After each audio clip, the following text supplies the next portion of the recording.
Good morning! Araw na naman day off ko, kaya ayan, maaga akong gumising. Ganyan naman talaga tayong mga working mama kapag day off, maagang gumigising. Ito na naman tayo sa paglilinis ng mukha na wala namang nangyayari na kailang sabon na ako. Pero itong mukha ko, Diyos ko, dumadami yung mga butik-butik. Para nga hindi sayang yung pagising ko ng umaga, syempre nagsaing na lang ako para kapag tamarin ako mamaya, may kakainin na kami, diba? Ayan na naman ako, nagkukunwaring masipag kahit tinatamad naman. Siguro yung dahilan ng pag-ulan ngayon dito sa summer ay tortang talong nga lang yung ulam namin kagabi, pero bakit sinisipag ako ngayon? Tingnan nyo, naglilinis ako ng CR. Katapos kong maghimala sa CR dahil naglinis nga ako, ayan, naginit ako ng tubig para nga makapag-almusal na kami, and nagwalis-walis na din, diba? Kaplastikan na naman ang pinapairal. Pagkatapos kong magunwaring masipag sa baba, ay inakyat ko na nga yung ginawang almusal ko para sa aming tatlo. Kinukwento ko nga dyan sa partner ko kung saan ko nakuha yung mga biskwit na yan. Sa Gaisano Calbayog branch ko nga yan nakuha kasi kahapon may namimigay doon ng Magic Flakes. Dahil nga mahilig ako sa libre, syempre kinapalang ko na agad yung mukha ko, pumunta ako agad doon. Guys,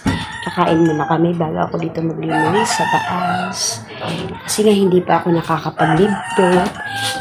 Kasi nga diba kapag may trabaho ako talagang hindi ko alam, tinatamad ako. Ayan o. So ngayon, itong hinigaan namin, malilinis ko na ata. Kasi linggo na naman, day off ko. Parang kung mag-ready na, kakainin namin ng anak ko. Kasi yung jowa ko nag-deliver na ng manok na panabong niya kasi may bumili.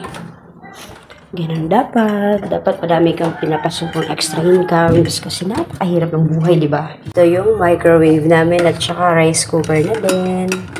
Mamantika siya. Ilalagay natin sa plato na may tissue.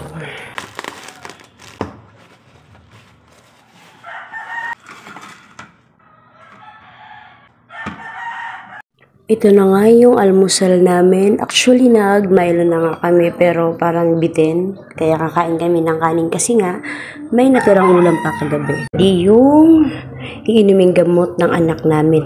Madami kasi siyang pinworm kaya ayun nagpa-check up kami sa Generica. Buti na lang ay naka-schedule kahapon ng libreng check up. Kaya ito, gamot lang yung binili namin. Sinabi ng doktor na painumin ko daw sa anak namin dahil nga may pinworm siya. Sabi ng doktor, pati yung mga itlog daw ng pinworm ay mamamatay dito sa gamot na to. Pinapainom to 3 days sunod-sunod, 2 times a day. So kay doktor parang mukhang maputla yung anak namin.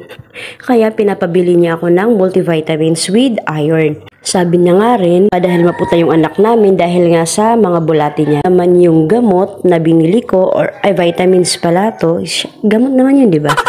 Ito pala yung vitamins ng anak namin kasi nga hindi na siya ginaganahan sa pagkain. Siguro dahil nga sa bulati yun. Ito, burga para naman sa dugo and yung vitamins niya para hindi siya sakitin kahit napayat siya. Shake ko ng maayos yung sa pangpurga kasi para siyang antibiotic. Sunod ko namang ipapainom ay yung Pricey Kids vitamins niya kasi sabi ni Doc, okay lang naman daw na sunod-sunod. Last, itong multivitamins plus iron. 2 months yung sabi ni Doc na ipatake ko daw sa anak ko yung multivitamins plus iron. Dahil nga busog pa yung anak namin, kaya itong kanin niya, naduwal ata siya nung pinainom ko ng mga gamot niya.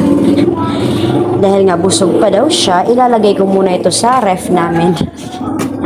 Ito, yan yung ref namin na kahit magdamag siyang naka-open, hindi siya maaksaya sa kuryente. Dapat iligpit ko muna to kasi baka mamaya tamarin na naman ako. Yung pagiging masipag ko, minsan lang yan, pero yung pagiging tamad ko, kada segundo yan. Kaya habang sinisipag pa ako, ililigpit ko muna itong mga gamot niya. Ayan, tapos na nga ako kumain. Kaya iligpit natin ito ng hugas.